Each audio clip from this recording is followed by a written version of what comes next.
Bonjour à tous, j'espère que vous allez bien. Bienvenue encore une fois à un nouvel épisode de Purpose Talk. Alors aujourd'hui, je suis très heureuse, plus qu'heureuse que les autres fois de vous retrouver parce que nous sommes à la fin de notre série que nous avons commencé il y a de cela 3 semaines qui parlait de la préparation de la nouvelle année. Donc, nous avons abordé le thème comment préparer sa nouvelle année, comment planifier, comment organiser, etc.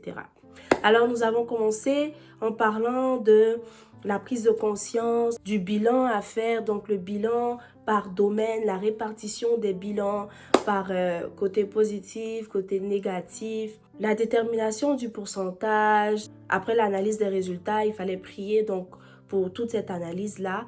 Et après la prière qui suit l'analyse, il fallait prier pour la nouvelle planification, ce que nous avons vu la semaine passée.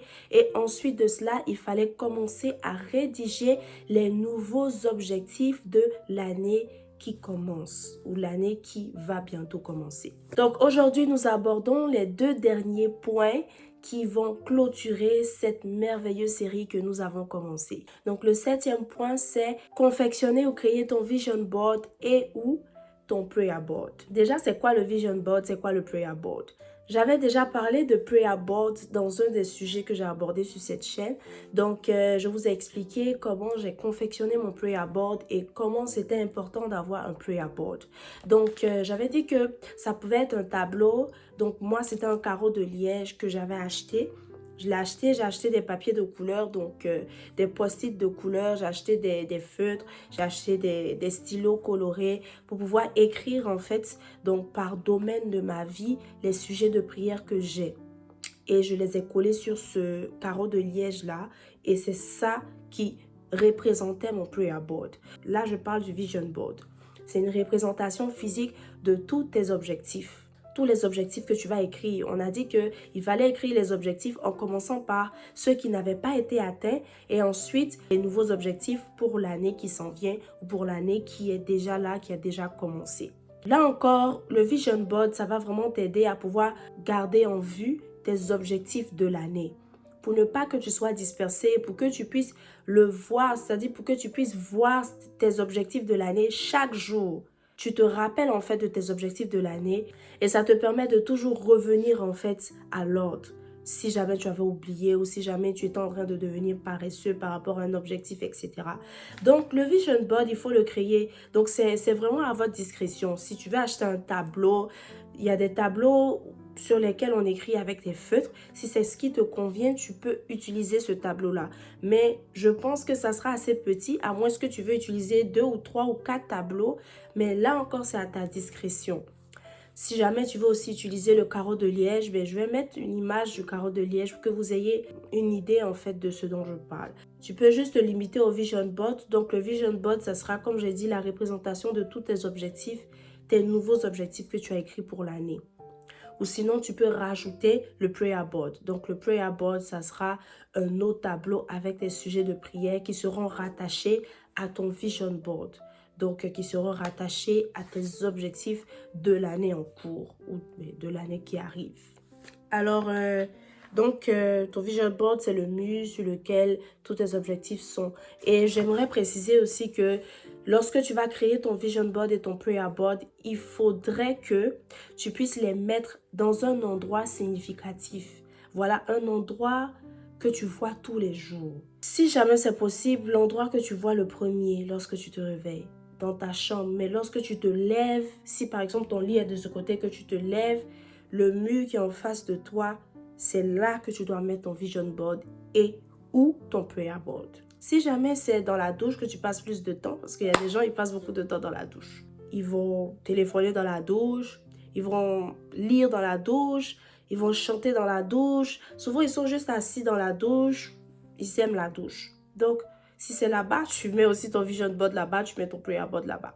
Voilà, si jamais c'est dans ta cuisine, si c'est sur ton frigo, tu trouves un endroit qui est très significatif en fait pour pouvoir voir chaque jour, pour pouvoir voir à chaque moment, chaque occasion que tu auras ce tableau-là ou ces tableaux-là.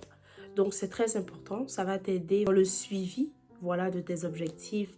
Ça va t'aider à reprendre conscience si jamais de temps à autre tu essaies d'éviter tes objectifs à atteindre ou si jamais de temps à autre tu essaies de tricher sur voilà, la période et tout. Ça va te rappeler, ça va te ramener à l'ordre et tu pourras voir que c'est vrai que j'ai cet objectif-là. Je dois l'atteindre avant le milieu de l'année. Donc, tu vas te donner les moyens de le faire. Et chaque jour, quand tu vois quelque chose, ça reste dans ta tête finalement. Et donc, tu feras tout vraiment pour que cet objectif-là soit atteint. Et ainsi de suite. Le dernier point, c'est respecte tes échéances, les dates, les délais fixés pour réaliser tes objectifs. Voilà, donc, tous tes objectifs vont normalement avoir des échéances. Il y a des objectifs à court terme, à moyen terme, à long terme. Donc, il faut vraiment que tu puisses respecter ces échéances-là. Tu puisses te donner de respecter ça, les dates, les délais fixés. Suis à la lettre ton vision board et ton prayer board. Aussi, donne-toi les moyens pour réussir, donc pour atteindre tes objectifs. Il faut vraiment te donner les moyens. Voilà. Donc, il ne suffit pas seulement de faire tout ça, d'avoir même le vision board, donc d'arriver jusqu'à même à faire les vision board, prayer board et tout, et t'asseoir sur tes lauriers en fait. C'est-à-dire que tu as collé tout ça, mais qui va les faire? Qui va atteindre les objectifs? C'est toi. Je te dis que c'est la magie. Si j'ai écrit, ça va sortir. Donc, toutes les lettres qui sont dans le vision board vont sortir du tableau pour venir à la réalité et se transformer en mon objectif atteint. Ça ne marche pas comme ça. On n'est pas dans un monde de fées. Ce n'est pas non plus le monde de Barbie. Tu dois respecter tes échéances. Tu dois respecter les délais. Tu dois vraiment suivre ton vision board à la lettre. Et pourquoi le vision board est important? C'est important parce que je vous ai dit dans les vidéos passées que c'est important d'écrire. Il y a beaucoup de personnes qui vont suivre mon conseil, effectivement, qui vont écrire leurs objectifs et tout ce que, voilà, tout ce qu'il y a à faire. Mais ça sera dans un cahier que ces personnes-là n'ouvrent presque jamais. Donc, imaginez, après avoir écouté toute cette série-là, vous êtes préparé, vous avez fait vos bilans, vous avez écrit vos nouveaux objectifs et tout est fermé dans un cahier qu'on regarde presque jamais. Bon, après, tu reviens sur tes pas ou tu te rappelles vers le milieu de l'année ou bien la fin même encore de l'année que, en fait, j'avais des objectifs. Oui, je les avais écrits, hein. J'avais écrit où? Et là, maintenant, tu cherches, c'est dans quel cahier j'ai écrit. Un cahier même là, vraiment. Peut-être même le cahier s'est perdu même dans l'année ou franchement. Donc, c'est pour ça que c'est important d'avoir un cahier où tu vas écrire ça. Mais c'est important aussi d'avoir ton vision board. Le vision board, il est là. Il est constamment là avec toi chaque jour. Il est à ta portée en fait. Il faut respecter tes échéances. Si tu as des objectifs de réussir, c'est-à-dire à l'école, ton examen, donne-toi le moyen de réussir ces examens-là. Le moyen de réussir, c'est quoi? C'est étudier. Ça, c'est le moyen le plus basique en fait. C'est-à-dire que tous ceux qui veulent réussir, ils savent qu'ils doivent étudier. En tout cas, à l'école. Ceux qui vont à l'école et tout pour les examens, peut-être il y a d'autres choses conformément à chacun. Mais le premier moyen, c'est d'étudier. C'est pas parce que tu as écrit que tu vas réussir en même temps. C'est pas parce que tu as écrit que tu veux perdre du poids que tu vas perdre du poids. Si tu fais pas le sport, tu ne perdras pas du poids. Donc, en fait, il faut se donner les moyens de pouvoir atteindre ses objectifs. Et tu as dit, ok, je veux aller loin dans ma relation avec Dieu. Je veux prier 5 heures, je veux prier 6 heures du temps. C'est bien beau, hein. Mais c'est pas parce que tu as écrit que tu vas effectivement prier 6 heures. Il faut que tu te lèves d'abord de ton lit, en fait, pour pouvoir prier avant d'arriver à 6 heures du temps. Il faut que ça arrive 30 minutes avant d'arriver 1 heure, avant d'arriver après à 6 heures. Mais si tu ne peux même pas te lever, déjà, c'est mort. Et si tu te lèves et que tu fais juste 5 minutes et tu te recouches, c'est mort. Il faut te donner les moyens, en fait. Il faut braver la fatigue, il faut braver la paresse et il faut prier. C'est en commençant que tu peux arriver à ce niveau-là. Voilà, tu ne peux pas dire que je vais atteindre le niveau Z, donc que tu n'arrives même pas à atteindre le niveau F. C'est vraiment impossible. Donc, il faut juste comprendre que Il y a des gens qui seront très contents, très excités en fait. Oh, j'ai écrit mes objectifs et tout. Ça veut dire que mon année est déjà réussie d'avance. Ton année est réussie à 50% parce que tu as des objectifs. Parce que tu t'es fixé des objectifs, parce que tu as fait ton bilan, tu sais ce qui n'a pas marché, tu sais sur quelle base te lancer dans cette nouvelle année-là. Mais si tu ne te lances pas vraiment, si tu ne te donnes pas les moyens en fait pour atteindre ces objectifs-là, tu vas échouer.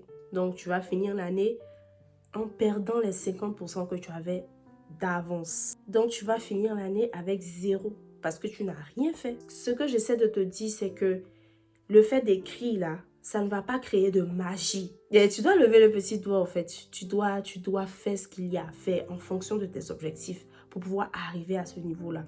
Il y a une amie qui me disait, ah, moi dans mes objectifs, il y a écrit, je veux me marier. Mais tu veux te marier, ma chérie, mais tous les jours tu es à la maison, tu ne sors pas. Téléphone même, on t'envoie un message mais tu ne réponds pas. On t'appelle même là. C'est la guerre mondiale avant que tu répondes. C'est-à-dire que ça va sonner jusqu'à... J'ai plusieurs amis comme ça. Je leur dis, pardon, faut jeter ton portable. On t'appelle là, on n'arrive jamais à t'avoir. Tu veux te marier là? Bon, je sais pas. Il faut te donner les moyens. Il faut sortir un peu. Quand tu finis l'église, il ne faut pas courir pour sortir. Il faut t'asseoir un peu, il faut parler à les gens.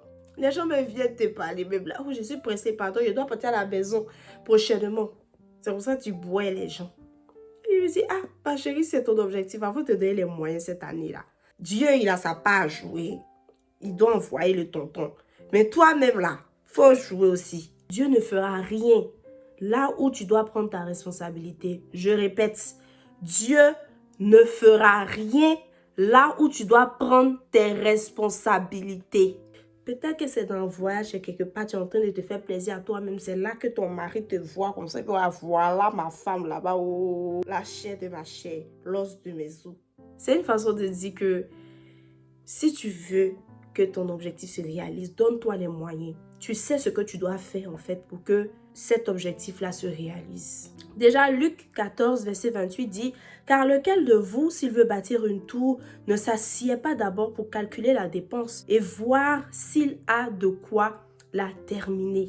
De peur qu'avoir posé les fondements, il ne puisse l'achever et que tous ceux qui le verront ne se mettent à le railler. » En disant « Cet homme a commencé à bâtir et il n'a pu achever. » C'est un peu ça. Et ça continue, vous pouvez lire jusque le verset 35. Il y a aussi le livre de Proverbes 16, 3. Pourquoi il est important de planifier? Donc la première raison, c'est pour avoir une ligne directrice de son année. La deuxième raison, avoir une vision détaillée.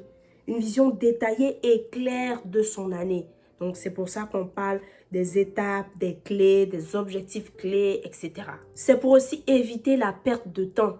Tu ne vas pas perdre le temps si ton année est planifiée. Si tu sais ce que tu dois faire, si tu sais quel objectif tu dois atteindre et qu'il y a des échéances, tu ne perdras pas ton temps. Tu vas mieux avancer dans ta vie. Ça, c'est très clair parce que quand tu sais ce que tu fais en janvier, quand tu sais ce que tu fais en février, ainsi de suite, tu avances mieux dans ta vie. Il n'y a pas de retard. Tu ne vas pas arriver à une certaine année et dire « Ah, mais c'est vrai, ça là, j'aurais dû faire ça il y a 2 ans. » Si tu aurais planifié il y a 2 ans, ta vie aurait avancé. Accomplir sa destinée, la volonté de Dieu pour son année. Dieu a une volonté pour ton année. Sa volonté pour toi, pour cette année-là qui arrive. Donc, c'est pour vraiment accomplir ta destinée. Parce qu'en t'asseyant pour planifier, en priant, en impliquant Dieu, tu es en train de lui dire que j'ai envie de savoir ce que tu veux pour moi, ce que tu veux que je fasse cette année. Guide mes pas, on a prié pour ça. Donc, ça rejoint à peu près tous les sujets que nous avons abordés. Et enfin, donc, c'est pour réussir son année. Alors, ainsi prend fin la vidéo de ce jour. Ainsi prend fin la série « Comment préparer sa nouvelle année ». J'espère que vous avez aimé la vidéo et aussi la série. Si jamais vous avez aimé, n'hésitez pas à mettre un pouce. N'hésitez pas à commenter, à me dire ce que vous avez pensé, à me dire si vous avez déjà commencé à faire vos bilans et à rédiger vos nouveaux objectifs. Aussi à partager avec vos amis, avec vos familles, surtout à vous abonner pour plus de contenu. Que le Seigneur vous bénisse et on se dit à la semaine prochaine pour un nouvel épisode de Purpose Talk.